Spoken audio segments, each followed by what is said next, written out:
everybody, and welcome back to Minotaur Hotel. I'm your host, Will, and this is... Pikamain. Hello. Woohoo! Finally, a normal fuck-ass intro. Oh, I'm sorry. No! I'm sorry, No, don't ruin it, please! I beg of you! Anyway... Gimme a man after midnight. I'm going to start these fucking intros out of the call, I swear to God. Anyway, as I was trying to say,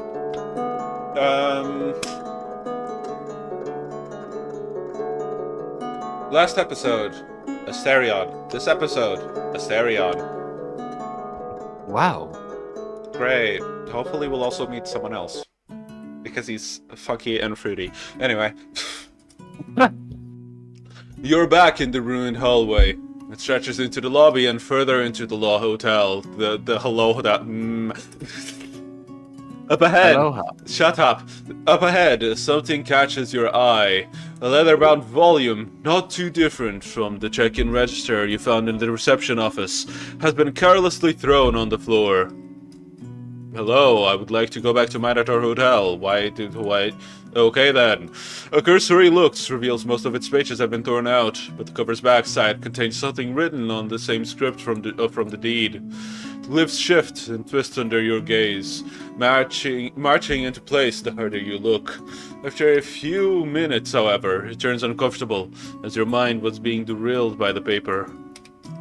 Take a seat at Lounge's bar. Just a foot away from the garden glass shards scattered about over the purple stain. You lose yourself in deciphering its script. Asterion sentence. Hereby the gods of Olympus sentence the prisoner Asterion to eternal damnation for his meekness and cowardice in the face of adversity. With this sentence, his prison is created, Labyrinth, born out of the God-Seeker. Labyrinth shall welcome lost mortals with nowhere to go. Among them, a jailer will be picked to command and rewrite the realm. The jailer and the Labyrinth's mission is to secure the prisoner's eternal torture. The jailer shall enjoy power and freedom to rewrite the Labyrinth as to better enact his vision. Asterion of Crete, adopted son to King Minos, and every drop his blasphemous blood is hereby sentenced to the Labyrinth. By this decree, the gods' will be done. You obtained the ledger. The ledger lists your obtained items, guests, and additional information. Click the icon on the top right corner of the screen to open it. I shall not. You're pulled from your trance by the bang of a door closing down the hallway. The light around you has shifted. You look back to the garden, and the sun is already setting. Time passed in a flash, and now the clop of hooves on marble floor echoes throughout the corridor. Hi, bestie. The Minotaur enters the lounge, sees you, and bows. Never use that fucking voice again, bitch. What do you mean? I'm going to leave the call. Hello, Asterion. Did you sleep well? Hold on. There we go. I did, master. Thank you. I must thank you for allowing me to rest. I just needed to prepare my voice. Yourself mentally? No, my voice. my mental is already gone. That's good to hear. I take it you have no issue with your bath? I did not. Asterion stands up and looks at you directly. I should ask for your forgiveness. I left you waiting without providing a tour of the hotel or its inner workings. That was awfully unfitting of my position as the hotel's keeper. God, I don't know, my voice is weird. It's fine, you don't need to do fucked up Asterion voice all the time. If you do, it also okay, fine. You're correct. That doesn't mean that I like it. At your disposal now, however.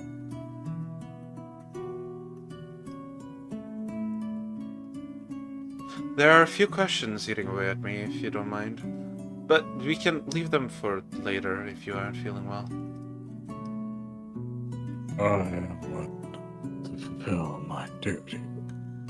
What is it what Master wishes to know? Well, to start off, how are you feeling?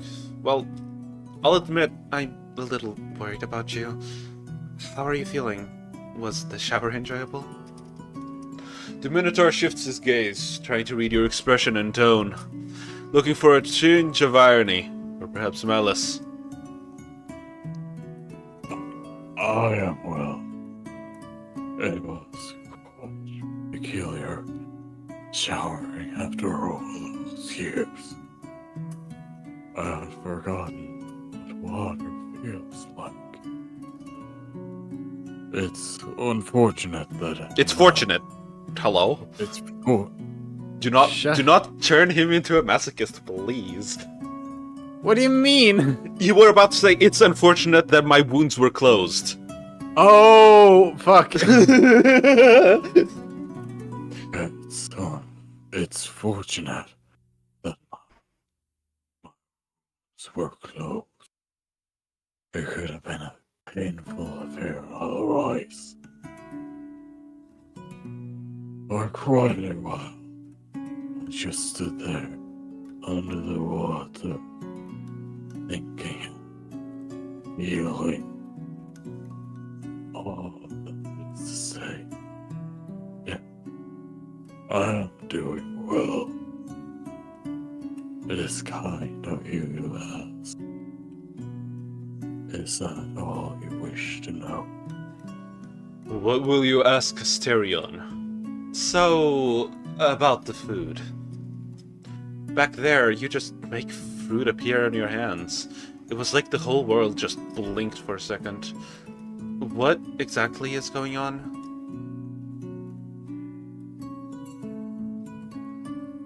Am I there? I am really sorry, my lord. To explain it ahead of time. This realm operates under very peculiar rules. It relates to the oath I swore. Contracts, oaths, promises, all manifestations of will from the master can be made to have a binding effect. Laws in this land are self-enforcing.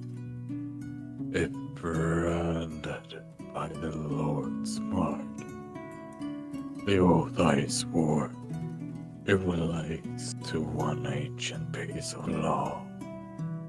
Statue of Joseph the Merciful. In one of its articles, it allows me to summon food. Under most circumstances, the swearing of oath would have been a formal event, wherein I would have read the full statute. But this situation was dire indeed. I am sorry, my lord. As soon as possible, I shall present to you the statue of your consideration, for your consideration. Thanks. I don't like signing contracts I didn't read. But don't go overexerting yourself. I suppose this isn't a priority right now. Getting a past job is more important. Still, that isn't exactly what I asked you about. You can summon food because of the oath, but how can food be summoned like that in the first place?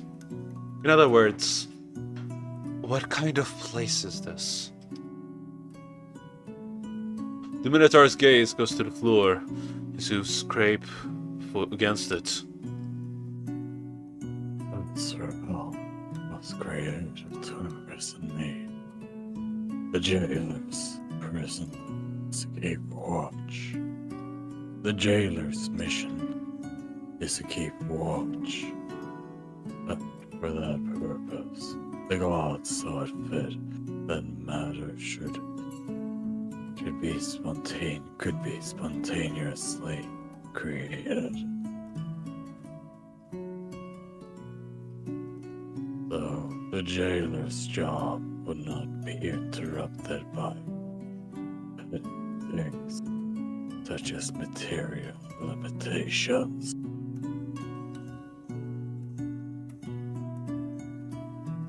Well, I passed the line. Bless you.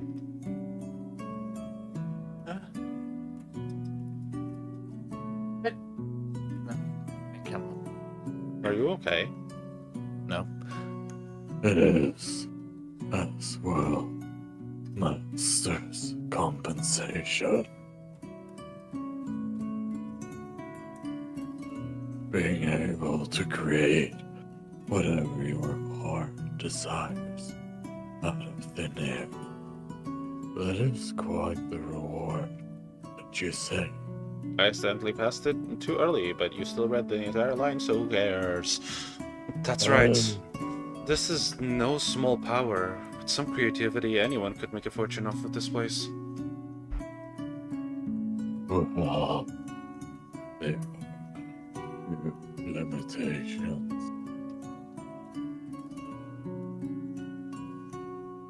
Mainly, the realm refuses to make such as gold and silver in large quantities.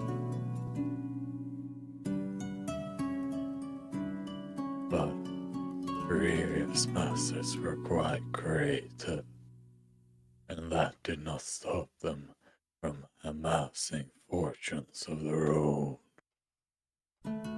As keeper, it is my duty to instruct you in this matter. I can show you how to summon materials.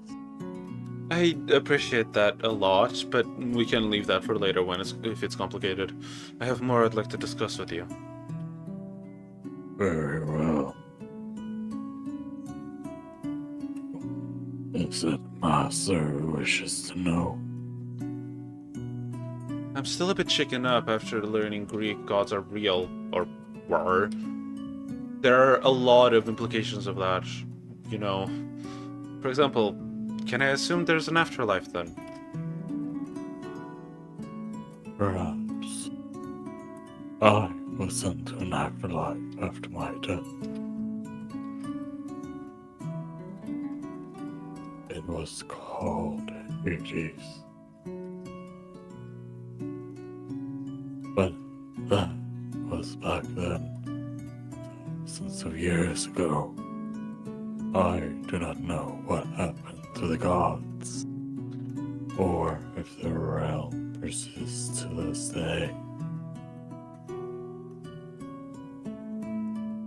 Neither do I know if other afterlife realms exist in the first place, although I do believe that is the case.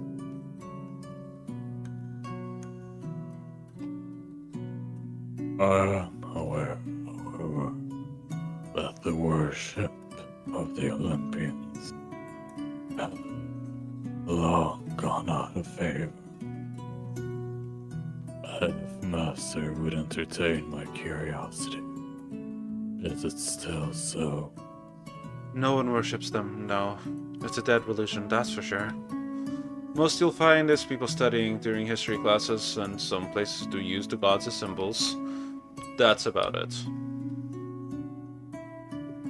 See, then in this regard, nothing changed since I was locked away.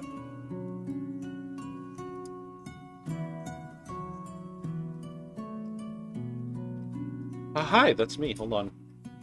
There's something I want to know, however. Tell me about the gods and other mythical beings. I want to know more about that, if you don't mind. See, yes, that is a question masters of previous times struggled with as well. Despite my thousands of years, I must admit I do not possess complete knowledge about the variety of mythical beings that exist. I know only of those that pass by this hotel, and of what they were kind enough to share with me. They use a charm to pass unnoticed as humans. It wasn't always like that. That custom began only a handful of centuries ago.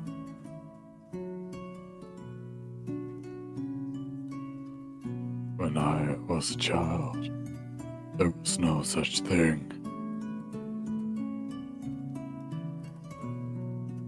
My true form was plain for everyone to see.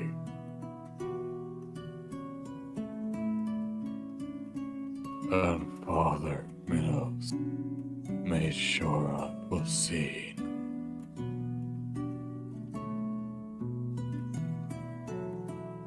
Regardless, their charms never worked in this realm. I do not know why, but it's always a constant. It was quite peculiar back then. Human and supernatural guests mingled together.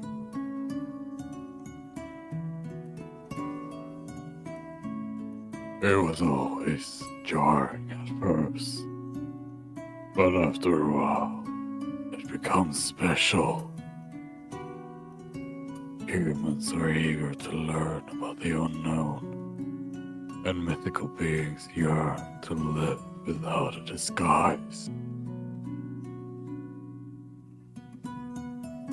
Now, to the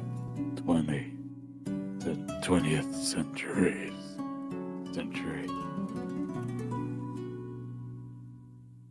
they had taken to using what was the word again? It was a booklet they carried around. A passport.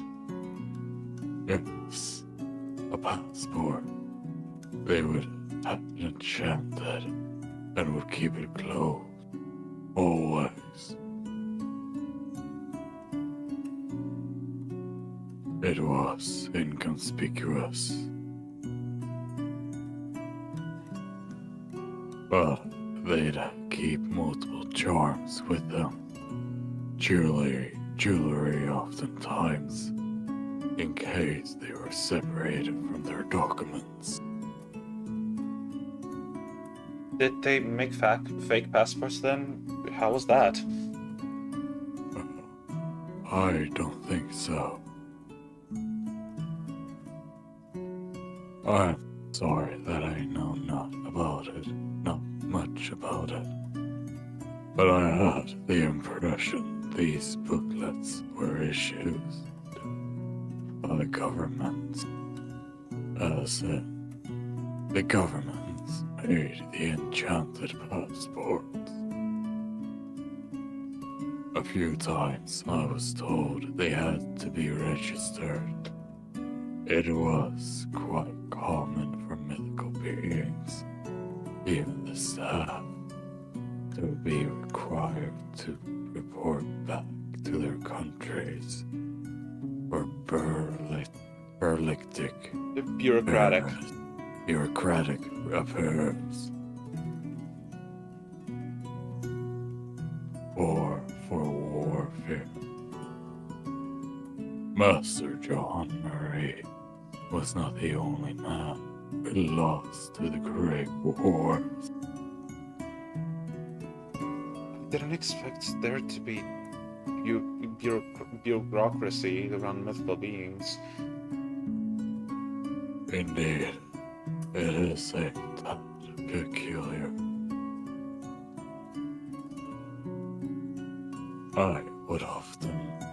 I would stress that all of this I learned from previous guests. I never saw it for myself. Ah, before I forget, I found these inside a safe near the reception. You give Asterion the bundle of passports. Are these the enchanted passports? They don't have anything out of the ordinary. The Minotaur looks over each of the passports. His brow furrows, and for a second, what the fuck? His brow furrows, and for a second, what the fuck? For a second, and his lower and lip. his lower quip, as in the brows. Oh, that's how. Okay.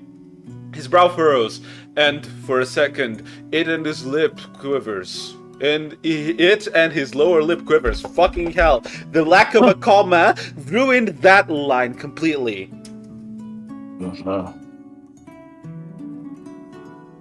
Well, technically, the comma would needs to be moved to after the end and before the second for the comma to be needed, but fuck!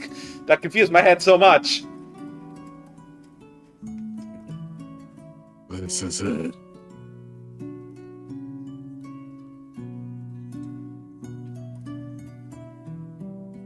I recognize the names.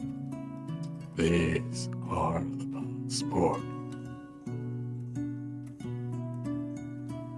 They hated these things. They were their shackles. Which is why they were so eager to stay and work here. In a place where they did not have to hide their true form. It's not only about their shape either. There's something else these passports did. It made them easy to forget and go unnoticed.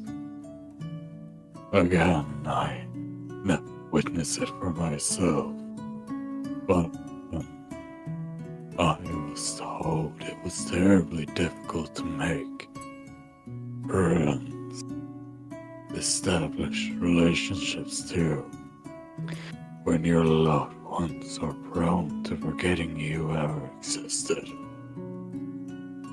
That sounds rough, to say the least. Theirs must be a lonely existence. Asterion sinks in thought as he flips over the passport's pages. He did not seem to hear you. When he closes the last one, his gaze returns to you with a somber look. That is more somber than before. Does Sir have more questions? I think that's all I had in mind for now. This is a lot to take in. That gods and mythical creatures exist, for starters, and that this place can just create matter out of thin air. Thanks for telling me all that. I'll just need some time to process it all. It is a pleasure, sir. Could I provide Master with a drink? Would that please you? I keep moving lines too quick. Shut up. He looks behind you, to the wall covered by dozens of bottles of liquor. Well, I don't think those are safe. I checked a few of them, they weren't smelling right. That would not be an issue. Less and more for Master. Very well. Go on. The Minotaur walks behind the counter. The world blinks around you, and when you look again, he holds a bottle of whiskey. He walks with a spring in his step, but stops once he sees the purple stain on the floor. Whatever smidgen of chirpness was on his face is gone. He lowers himself to the floor and runs a hand over the dried out wine. He tries scraping the dust off the ground, then rubbing his hand on it, to no avail. What's on your mind? The Minotaur speaks without looking up to you. You went all the way. The previous master. Locking me away wasn't enough. He had to kick out all the guests and go as far as breaking the bottles. He knew the wine could heal me. I had one of the furry in case I got hurt and needed help, and one here for my enjoyment. I hope he didn't break the others as well. It's impossible to willfully summon more. Minotaur rises up and supports himself on the counter. He summons a rag and goes through the motions of dusting. No matter. What is Master Swan? Should I tell you up front? The hotel's liquor is quite impressive. Sterion may be up and walking, but he's still far from being well. He can use the help. You mentioned having more bottles. Where are they? I'm sure I can fetch them for you. Sterion looks off to the side, seemingly thinking about your proposal. It's not proper for the keeper to be assisted by the master. I suppose, however, it would be my duty to take her there regardless. If memory serves me well, there will be a bottle in the master's quarters. The two of you return to the hotel's lobby. The spiral staircase, now tinted orange by the skylight, remains as welcoming as before. The fourth floor has no doors, however. Here. This floor is dedicated to the master and those he allows in. The hotel bends to the master's world. Wish for a door, and it will be done. My power is similar to yours, albeit much weaker. In due time, the hotel shall confirm from the ground up to your vision. It barely requires you to focus. Just a passing thought is enough to make the hotel flicker in and out of reality. The door welcomes you. It flickers away after you and Asterion cross its threshold. The living room ahead of you seems to have resisted the damage of time better than the rest of the hotel. It is dusty, and some chunks of the walls show the beginnings of mold, but that is nothing compared to the devastation you saw in the kitchen. Sterion says nothing at first. His gaze seems to be lost in distance as he walks around inspecting the room. There are lines of wooden engravings on the shelves. During the Minotaur's silence, you take the chance to explore it yourself. The living room is a sprawling lounge made to receive guests, both in great number and for intimate get-togethers. Under the sunlight's light, the wooden floor colors this room with a soft, warm hue. There is a master bedroom with a vast closet still filled with clothes. None you'd use, however. It is a wardrobe pulled straight from the 30s, organized with a tirelessness devotion. There is also a large office, the kind you'd expect from an important executive. Sitting on the desk is a selection of finely decorated fountain pens and a stash of documents, for the most part written in delicate calligraphy. Most of the documents are signed by a Master Jean-Marie, although a handful bear an ineligible scribble for her signature. There's a finely furnished bathroom off in a tight hallway to the side of the living room. At the end of the corridor, after a sharp turn, there's a cramped, windowless chamber. It has a handful of remnants of the living room's warmth, albeit muted. The wood's color is faded. The ceiling is a meter lower. There's little to no furniture. There is, however, an austere bed that looks larger than your typical single. Beside it, it is a tiny chest of drawers, with a handful of dusty poetry books piled on top alongside more wooden carvings. This room affords privacy, but little else. Styrian is going over it when you arrive. He cradles every wooden carving in the room, examining them one by one. Many of the carvings depict bulls. He opens one of the books. The page marker falls from it. Looks down at it, but doesn't bother picking it up. The Minotaur opens a small closet off to the side and takes out what seems to be a long piece of fabric. He smells it, or perhaps hugs it to its chest. His bony snout leaves a stain of blood dust in it. He sighs and shudders, the Minotaur looking back to you, acknowledging your presence for the first time since arriving here.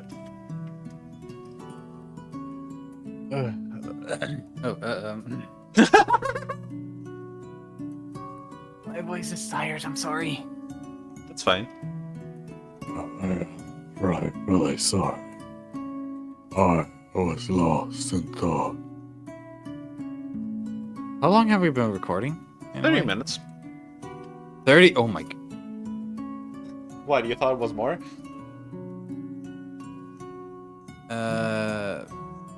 Kinda? This floor is the master's quarters. It contains your bedroom, office, living room, and any other installations you wish to add. This room we are in. This was my bedroom. I've served the hotel, but above all else, I serve the master. It is often considered convenient to have me around as I can cook and help the master however he sees fit. They were masters who had children, for instance. I would assist in tending to them, providing entertainment, and play while the master rested. Master John Marie was a man of culture. He enjoyed having me play my lyre for him at night.